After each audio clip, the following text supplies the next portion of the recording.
Let's talk politics now. We'll begin in Ghana, where the leader of that country's main opposition party has filed a petition to the nation's Supreme Court challenging the outcome of the 7th of December presidential elections. The petition details serious violations of the 1992 Constitution by the Electoral Commission. The NDC said in a statement on Wednesday it seeks, among others, a declaration from the Supreme Court to the effect that the purported declaration of the results of the 2020 presidential election on the 9th of December is unconstitutional, null and void. The NDC will also challenge the allocation of about 4 parliamentary seats in the High Court.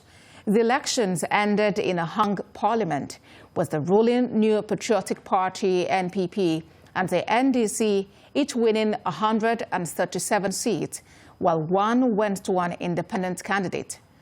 John Dramani Mahama, the National Democratic Congress's candidate, said his party secured an outright majority, winning 140 seats. The challenge against the outcome of the presidential vote is the second to be filed in the Supreme Court. President Akufo-Addo, the then opposition leader, filed a petition to contest the 7th of December 2012 elections, which he lost to Mahama.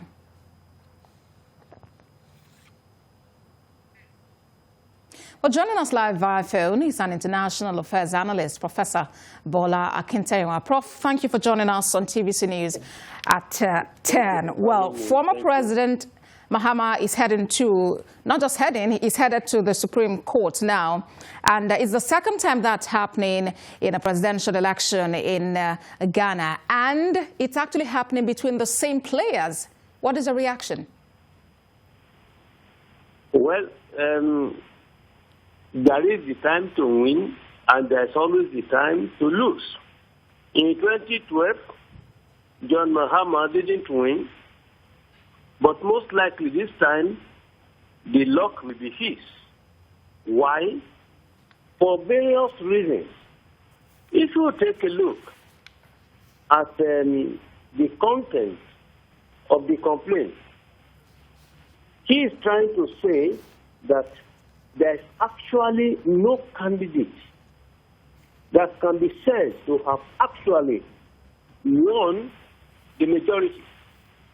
The Constitution of Ghana, in its Article 63, Paragraph 3 of 1992,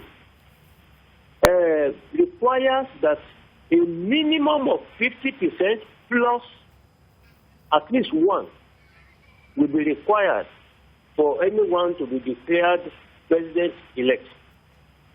As you rightly pointed out yourself, he is saying that in the Parliament, he had 140 seats compared to the 137 scored by another contending party, and then one seat for another in the Parliament. The truth is that if you take a look at Mrs.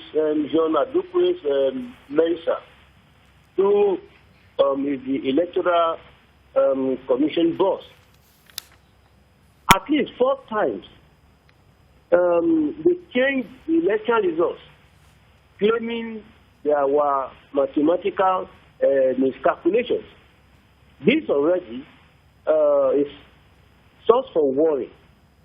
I think that in spite of the fact that the incumbent president, Nana Akufo-Addo, has 11 out of the 17 members of the Supreme Court in the expectation that they may want to have sympathy politically.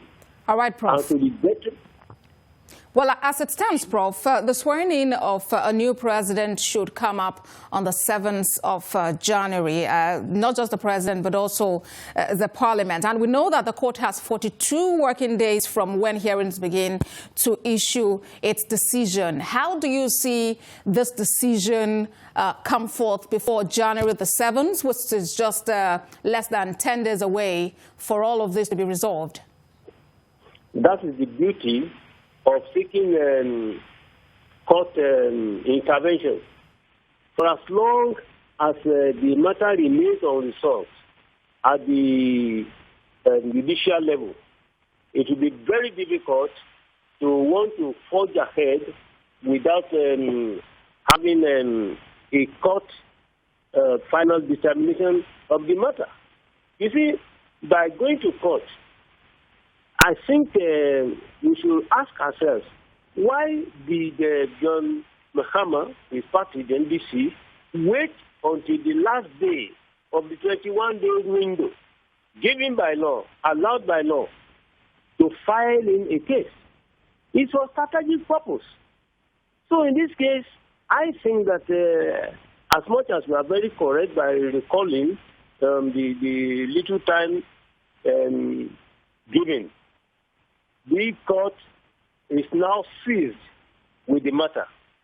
And for as long as the court does not avail itself of the opportunity to quickly do it promptly, I think that nothing will happen by that time. All right, Prof. It's a good way to end the conversation. As it is, 5 people have been killed in election-related violence, although that election has been said to be well organized. Professor Bola Akintayewa, International Affairs Analyst, thank you for joining us on TVC News at 10.